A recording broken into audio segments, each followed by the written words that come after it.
আসসালামু আলাইকুম। সকাল ৯টা বেজে ২৫ মিনিট। আজ বুধবার। বাংলাদেশ বেতার কক্সবাজার।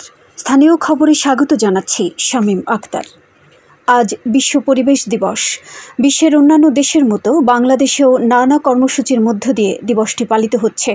দিবসটি উপলক্ষে সরকারি ও বেসরকারি সংগঠনের উদ্যোগে বিস্তারিত কর্মসূচি গ্রহণ করা হয়েছে।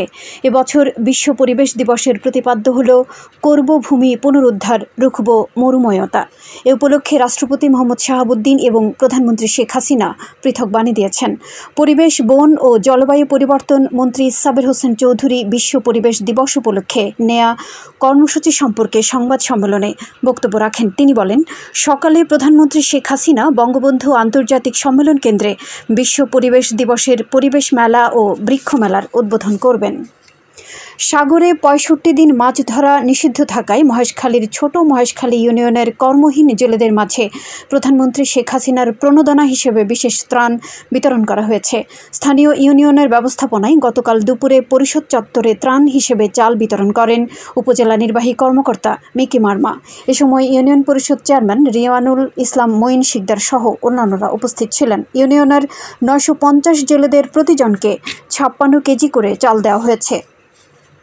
ষষ্ঠ উপজেলা পরিষদ নির্বাচনের চতুর্থ ও শেষ ধাপে আইনশৃঙ্খলা রক্ষা, ভোট কেন্দ্রের সার্বিক নিরাপত্তা নিশ্চিত করা এবং ভোটদানে শৃঙ্খলা বজায় রাখতে ৬৭,৭০৭ জন সদস্য মোতায়েন করেছে বাংলাদেশ আনসার ও গ্রাম প্রতিরক্ষা বাহিনী।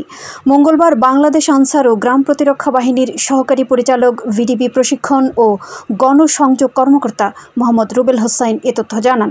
এদিকে টেকনাফ উপজেলা পরিষদ নির্বাচনে বৈরী আবহাওয়ার কারণে স্থগিত হওয়া সেন্ট মার্টিন ইউনিয়নের নির্বাচনও আজ অনুষ্ঠিত হচ্ছে। উপজেলা নির্বাচন কর্মকর্তা ও সহকারী রিটার্নিং কর্মকর্তা মোহাম্মদ মেহেদি হাসান এ তথ্য নিশ্চিত করেছেন। এদিকে ষষ্ঠ উপজেলা পরিষদ সাধারণ নির্বাচনের প্রথম ধাপে কক্সবাজারের সদর থেকে নির্বাচিত চেয়ারম্যান ও ভাইস চেয়ারম্যানরা আনুষ্ঠানিকভাবে দায়িত্ব গ্রহণ করেছেন। গতকাল তারা এ দায়িত্ব গ্রহণ করেন। উপজেলা পরিষদে আয়োজিত দায়িত্বভার গ্রহণ অনুষ্ঠানে কক্সবাজার সদর উপজেলা নির্বাহী কর্মকর্তা ফারজানা রহমান তাদের ফুলেল শুভেচ্ছা জানান। পরে দলীয় নেতাকর্মী ও জনপ্রতিনিধি সহ নির্বাচিতরা বঙ্গবন্ধুর প্রতিকৃতিতে শ্রদ্ধা জানান। সমুদ্র বিজ্ঞান সম্পর্কে শিক্ষার্থীদের আগ্রহ সৃষ্টির লক্ষ্যে ৮ই জুন বিশ্ব সমুদ্র দিবস পালন করবে বাংলাদেশ ওশানোগ্রাফিক রিসার্চ ইনস্টিটিউট বরি। এ উপলক্ষে নানান আয়োজনে দিবসটি উদযাপনের প্রস্তুতির কথা জানান বৈজ্ঞানিক কর্মকর্তা হাসিবুল ইসলাম। গতকাল বরি কার্যালয়ে অনুষ্ঠিত এক সংবাদ সম্মেলনে এই তথ্য নিশ্চিত করেন তিনি। সংবাদ সম্মেলনে জানানো হয়, সমুদ্র বিজ্ঞান সম্পর্কে শিক্ষার্থীদের আগ্রহ সৃষ্টি এবং তাদের বিজ্ঞান মনস্ক করতে এ উদ্যোগ নেওয়া হয়েছে। একই দিন ৩টি আন্তর্জাতিক সেমিনারের আয়োজন সহ সৈকত পরিচ্ছন্নতা অভিযান, 3D মুভি ও টেলিস্কোপ প্রদর্শনীর ব্যবস্থা রয়েছে। এ সময় বৈজ্ঞানিক কর্মকর্তা তানিয়া ইসলাম ও মীর কাসেম উপস্থিত ছিলেন।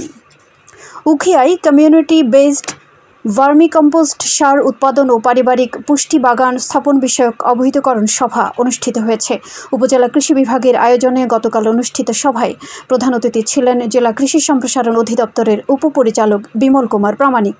উপজেলা কৃষি কর্মকর্তা নিজামুদ্দিনের সভাপতিত্বে এতে জেলা সিনিয়র মনিটরিং কর্মকর্তা সহ অন্যান্যরা উপস্থিত ছিলেন। সভায় পুষ্টির চাহিদা মেটাতে ও অপুষ্টিজনিত রোগ প্রতিরোধে পারিবারিক পুষ্টি বাগান স্থাপন এবং পরিবেশ দূষণের হাত থেকে রক্ষায় ভার্মি কম্পোস্ট বা জৈব সার ব্যবহার করার উপর গুরুত্ব আরোপ করা হয়। আবহাওয়া এখন জানিয়ে দিচ্ছি বাঁকখালী নদীর মোহনা ও সংলগ্ন এলাকার সামুদ্রিক জোয়ার ভাটার সময়সূচি। আজ ভাটা শুরু হবে সকাল 9টা 30 মিনিটে, চলবে বিকেল 4টা 10 মিনিট পর্যন্ত। সবশেষে পর্যটক বার্তা। পর্যটন নগরী কক্সবাজারে আগত ভ্রমণ পিয়াসুদের সাগরে নামার পূর্বে সাবধানতা অবলম্বন করার জন্য অনুরোধ করা হচ্ছে। যারা সাঁতারে দক্ষ নন তাদের পানিতে বেশি দূর যাওয়া উচিত নয়।